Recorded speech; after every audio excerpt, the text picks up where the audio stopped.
سلام دوستان، یه پیپ جدید خریدم. اینو اصلا قصد خرید نداشتم، منتها کانال ارشیا رو دنبال میکردم. پیپای دست دوم وارد میکنه و هر از گاهی تعمیری نیاز داشته باشه تعمیر میکنه و حالا اونا رو با قیمت مناسب برای فروش میذاره.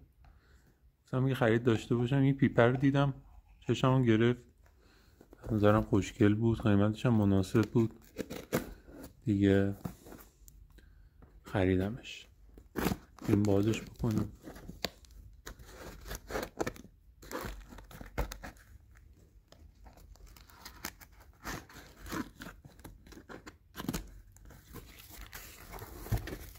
زحمت کشید، سریع هم ارسال کرده، دستش درد نکنه. از همدان ارسال شده فکر کنم، کلا 2 روز طول کشید تا به دستم برسه. استامو جدا کرده برای اینکه حالا کمترین امکانه یه وقت صدمه به پیپ نخوره.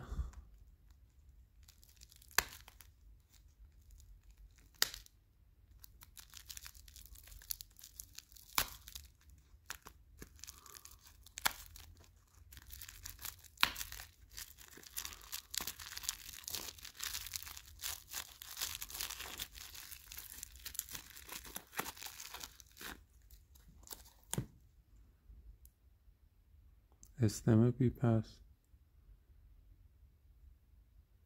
استمش هم ترتمیزه. من فکر میکردم که شاید بیشتر از این حرفا استفاده شده باشه. استفاده هم زیاد شده ولی ترتمیزه به طور کلی.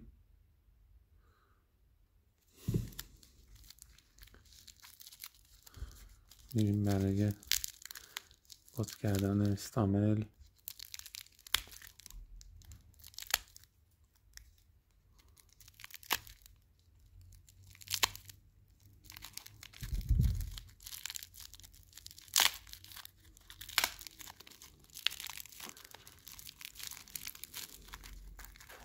واو، چه بیشتر نگران این فینیش این قسمتش بودم که البته خب همه اینا رو باید نسبت به قیمتی که میذاره در نظر بگیرین که خیلی قیمت مناسبیه. نه فینیشش هم حالا نمیدونم ارشیا خودش اینو دوباره سنباده داده حرکتی زده روش یا اینکه خودش انقدر صاف و صوفه.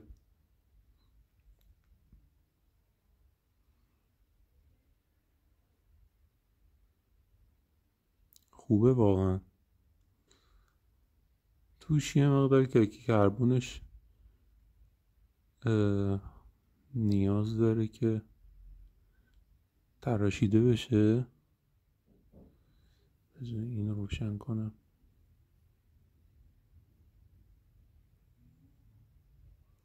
خیلی کیک کربن مرتبی به نظر میرسه. اون بغل درپول اگه میبینی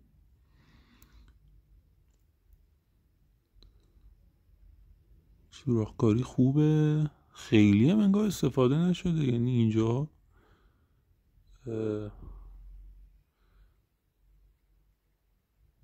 هنوز تشکیل هم نشده کیک کربن.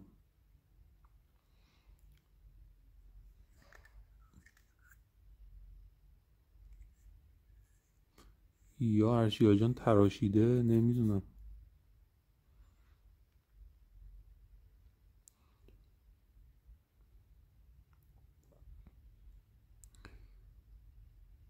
این ترک خورده بوده از اینجا و زحمت کشیده این رینگو براش طراحی کرده و روش گذاشته.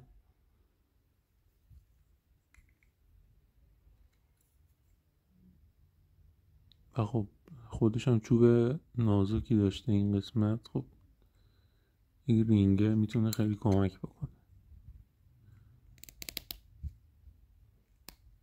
و استم هم تقریبا راحت جا رفت.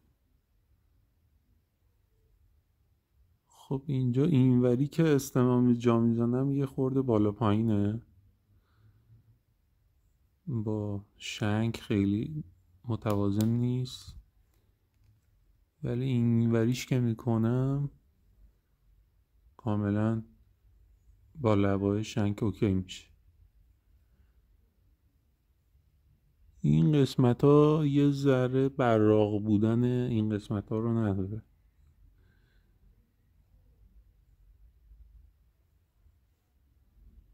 ولی در کل خیلی پیپ سبکی هم هست، سایزش هم نسبتا میشه گفت بلنده. دوستش دارم. ممنون ازت ارشیا. بچه ها اگه کانال ارشیا رو میخواین براتون این زیر می نویسم لینک تلگرامشو، برای کسایی که میخوان تازه پیپ بخرن، هزینه کمی هم بکنن و یه پیپ خوبم بخرن، پیشنهاد میکنم. به نظرم میتونه از هر گزینه دیگه مناسب تر باشه. فعلا